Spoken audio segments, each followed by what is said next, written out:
E o assunto que nós vamos refletir agora é a prática do bem, é o tema. E é uma carta de Tiago, capítulo 4, versículo 17. Assim, aquele que sabe fazer o bem e não o faz, comete pecado.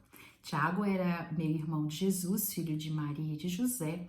Ele escreve essa única carta, que tem 5 capítulos, né? E ele escreve para as 12 tribos de Israel, os primeiros judeus cristãos que estavam dispersos, né? E ele quer escrever essa carta para instruí-los a eles a assumirem a responsabilidade pelo próprio progresso espiritual. Então é uma carta cheia de conselhos, né, para que nós pudéssemos assumir essa responsabilidade do nosso progresso espiritual. Muito bem, os livros que foram pesquisados é o Entorno do Mestre, o Cristianização do Mundo, o livro Cirurgia Moral, o capítulo da autoanálise e do Fonte Vivo, capítulo 55, Elucidações. Muito bem, começamos assim. Deus, nosso Pai de amor, ele nos convida diariamente a participar de uma maneira individual, específica, peculiar na obra da criação. Aliás, nada vai cair nas nossas mãos sem que a gente não tenha a possibilidade para aceitar o convite de servir. Não é feito tudo ao acaso. O Pai sabe exatamente que aquilo que você tem é exatamente aquilo que aquela pessoa que está à sua frente vai precisar. E todos nós somos importantes nessa obra da criação. Aquele que vai à rua é tão importante como aquele que está lá no pronto-socorro esperando o acidentado, né? Então, porque aquele que não varrer, né, vai acumular a sujeira vai trazer doenças. E aí aquela pessoa acaba até indo para o hospital.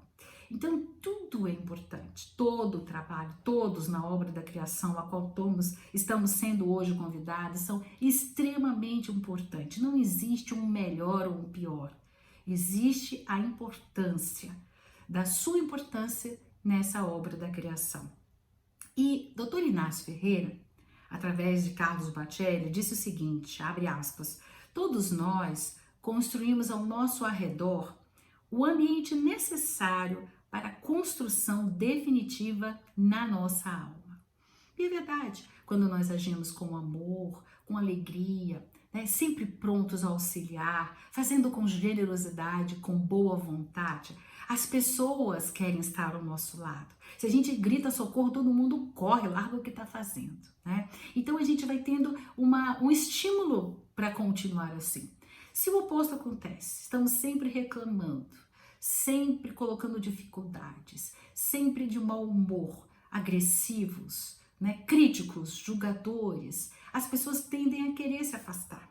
E aí nós começamos a achar, por que eu vivo só? Por que as pessoas não estão comigo? Por que não querem estar comigo? Não é mesmo? E aí sou obrigada a refletir, a repensar e a mudar a minha maneira de agir. Percebe como o doutor Inácio estava falando?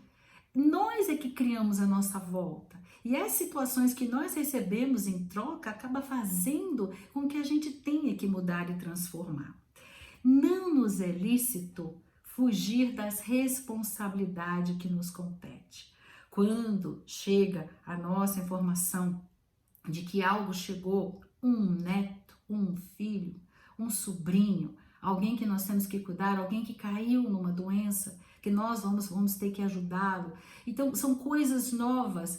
O Pai Celestial, mas eu não tenho dinheiro, mas eu não tenho condição, mas eu não tenho PhD, eu não sou mestrado, eu não tenho doutorado, eu não tenho competência. Não se preocupe, nós vamos ser capacitados ao longo do caminho. Tem a história de uma pessoa que infelizmente a filha, né, desistiu da vida e deixou 4 netos. Ela já tinha uma outra neta e ainda tinha uma irmã que tinha 50, que tem 50 anos e tem uma mentalidade infantil. E ela sozinha está assumindo tudo isso. Mas o que acontece? Aí vem alguém, né, ajuda quando sendo oftalmologista, outros compraram óculos, aí uma dentista está fazendo trabalho, né, dos dentinhos, o outro é pediatra e ajuda em outras situações, e aí o outro é mestre de obras e conseguiu trocar o telhado, o outro vai trocar a janela, o outro fez o contrapiso, aí um arruma isso, o outro arruma aquilo, percebe? O plano espiritual, Deus, não permite que nós caminhemos sozinhos. Nós somos capacitados quando nós estamos no caminho. Por isso não é a necessidade, nós precisamos saber que nós podemos fazer e que se chegou às nossas mãos é porque alguma coisa, né, nós temos que Deus confia, né, sabe que nós temos a possibilidade.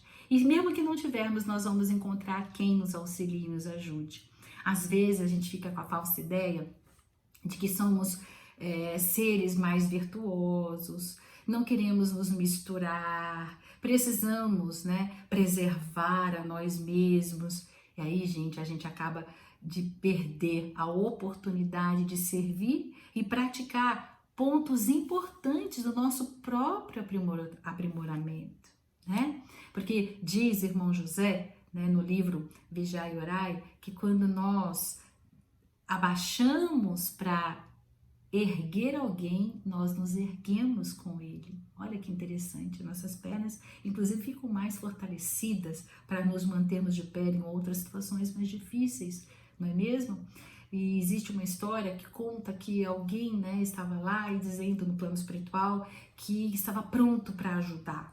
E aí diz, olha, vai naquele grupo ali daquelas mulheres e tenta influenciá-las com bons pensamentos e sentimentos. E aí a pessoa volta e diz assim, eu não posso fazer isso, aquilo é um antro de pessoas, um antro de mulheres perdidas.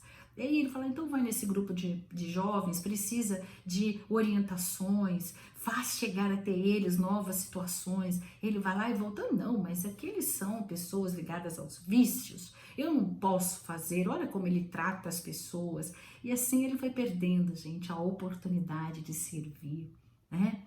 E é isso, quantas vezes por dia nós somos convidados a servir? Né? Mas a gente quer aguardar a hora certa. Agora não é hora, não é o momento. Eu vou precisar da ajuda dos amigos, né? Diz Emmanuel Fonte Viva que são cláusulas de diversas que nós, para iniciarmos um propósito de servir e dar testemunho, nós damos como desculpas, né? Então Emmanuel diz que não adianta a gente ficar cortejando Jesus, adorá-lo com flores, sem darmos testemunhos diários de entendimento, de bondade, de perdão, de tolerância, de honestidade, de disciplina, de obediência, de fidelidade, de alegria, de paz, de justiça e de ponderação, de piedade, de fé, de humildade, principalmente renúncia, coragem e esperança. Quantos pais têm a coragem da renúncia de si próprio para pagar para o filho, para o neto, para o sobrinho, uma aula de inglês, digamos assim, um taekwondo, um judô, uma aula de balé, né? Uma aula particular, pagar a escola ou a faculdade daquele jovem ou daquela criança. Percebem? Eles têm a coragem de renunciar a si próprio.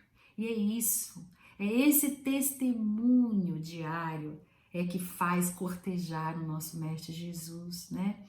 Hoje nós estamos sendo convidados a fazer o bem, servindo a Deus, o nosso Pai, na pessoa do semelhante. Porque a verdade é que a nossa transformação se dará pelo serviço ao próximo, todos aqueles que cruzam os nossos caminhos. As dificuldades nunca estão fora, elas estão dentro de nós mesmos. A luta, o combate é conosco mesmo. Não importa se nós somos velhos ou moços, eu não tenho mais energia. Mas quantas coisas, com todas as experiências, com tudo que você aprendeu, você pode passar como informação, não é mesmo? Não importa se eu sou moço, porque eu não tenho compreensão e entendimento, mas eu tenho força, eu tenho boa vontade, generosidade para auxiliar. Se eu estou sã e doente, eu estou numa cama no hospital, aí vem a enfermeira com aquela cara triste, e aí você pergunta, elas conta a situação e você ouve com amor. Você dá um conselho amigo, sabe? Não importa a situação que nós estejamos sendo convidados para servir, não importa se nós estamos sãos ou doentes, ricos ou pobres, não importa se os caminhos são longos ou são estreitos, as dificuldades elas serão todas vencidas ao longo do trajeto, né? Nós vamos sendo capacitados no momento que estamos a caminho de. E como todos somos convidados a fazer parte da cristianização do mundo, cada um de nós tem a sua parte de contribuição. Só senta na nossa frente aquele que precisa exatamente da peça que falta para ele e que nós temos, e vice-versa, né? Não há erros, não há ao acaso. Mas como? Como ser? Como participar? O que seria cristianização no mundo? Onde é que eu me encontro nesse contexto? Vinícius, no livro Em Torno do Mestre, ele responde de uma forma bem simples. Tudo que moraliza é cristianização. Tudo que dignifica é cristianização. Tudo que eleva é cristianização. Tudo que enobrece é cristianização. Tudo que beneficia é cristianização. Tudo que espiritualiza é obra de cristianização. Nosso planeta, o nosso Cristo é Jesus. Em outros planetas, os Cristos são outros. E nós estamos sendo convidados para participar dessa cristianização. No futuro, nós vamos entender que religião, a palavra religião vem do latim religare, que é ligar a humanidade a Deus. E ela só pode ser feita de uma única maneira, através do amor. Então não tem nomes. Um dia haverá uma só forma de se ligar, né, a Deus, o amor. Não teremos nomes nas religiões. E para nós sermos instrumentos, para nós sermos utilizados, a gente precisa se esvaziar de nós mesmos e preencher cada vez mais de Jesus. Aliás, tem uma frase belíssima, né, de Paulo de Tarso que diz assim: não sou eu mais quem vivo, é Jesus que vive em mim. Que um dia a gente possa preencher de Jesus de tal maneira que a gente possa repetir isso com o Paulo de Tarso. Mas sabe qual é a primeira coisa que nós não podemos esquecer? Nos diz Emmanuel lá em Fonte Viva que nós somos prestadores de serviço sob a supervisão de Jesus, o nosso doce Rabi.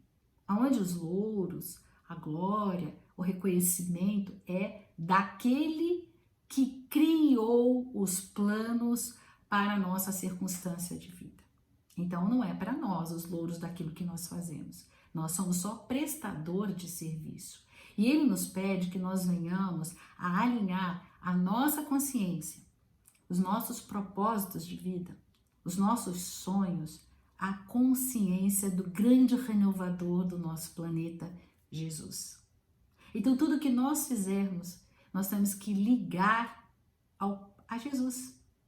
Então cuidemos para não sermos tentados pelos nossos impulsos, né, de orgulho, vaidade, dominação. Olha o que eu fiz, né? Porque não pertence, nós somos só um prestador de serviço. Nós somos como que canais, né? Canais de Deus. A nossa parte é desobstruir esses canais várias vezes ao dia, porque às vezes uma pessoa nos fala algo que nos magoa, pronto, a gente já entupiu o canal de raiva, de mágoa, melindre, não é verdade? Então, diariamente, nós precisamos desobstruir esses canais para que nós possamos ser utilizados, né? Porque hoje, mais do que nunca, mais do que em todos os tempos na história da humanidade, existe uma interferência externa presente diariamente. Quantas vezes esta semana que passou, você pensou: os meus pensamentos vêm à minha cabeça sem que eu os crie? Pois é. O espírito de Lancelin, através de João Nunes Maia, no livro Cirurgia Moral, ele nos lembra o seguinte, que a cabeça é tua e é teu dever de cuidar da lavoura que te pertence de direito celestial. Então, é você que cuida aquilo que está na tua cabeça, né? E aí me veio na mente exemplificar com Paulo. Na segunda carta ao povo de Corinto, no capítulo 4, versículo 7, ele diz assim, abre aspas, porém, Nós que temos esse tesouro espiritual, somos como potes de barro comum, né? Para mostrar que o poder supremo pertence a Deus e não a nós.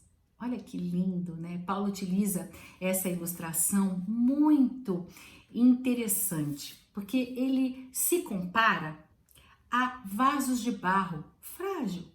Ele fazia um claro contraste entre ele mesmo e a grande mensagem que ele levava. Ele se julgava inexpressivo, comum, mas pregava a luz e o poder de renovação do Evangelho de Jesus. Esses vasos, eles eram comprados por uma ou duas moedinhas de cobre no mundo, no mercado do Corinto. Era barato e bem frágil. Eles eram usados como recipiente para lâmpadas de pavio, né? E aí, amigos, nós somos esses vasos de barro frágeis, mas sim, nós podemos carregar a luz dentro de nós. Não pense, eu não posso, eu não sou evoluído, eu não estou pronto. Nós somos, o próprio Paulo dizia que ele era um vaso de barro frágil. Nós também somos, né? Mas nós podemos carregar a luz dentro de nós, iluminando o caminho que nós somos posicionados pelo Pai a trilhar.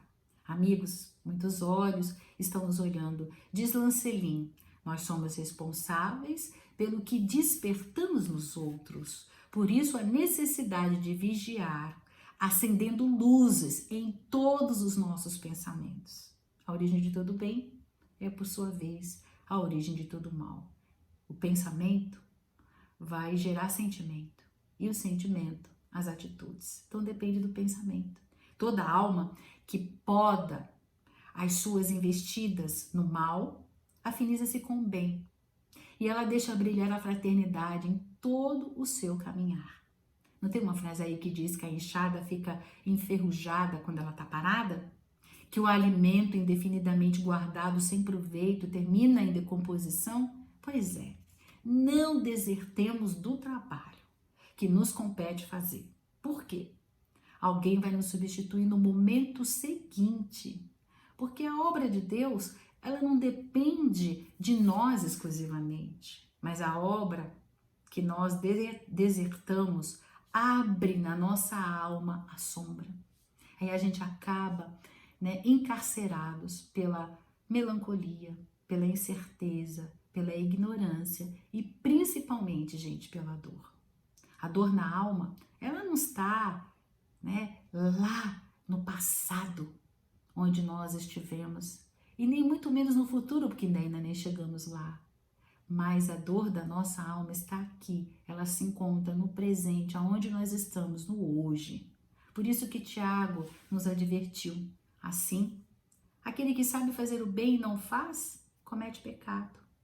Então, gente, não basta não fazer o mal. É importante que façamos o bem. Como diz o padre Fábio, ressignificando a nossa utilização. Através da luz, mesmo que nós sejamos ainda vasos de barro frágeis. Abraços fraternos.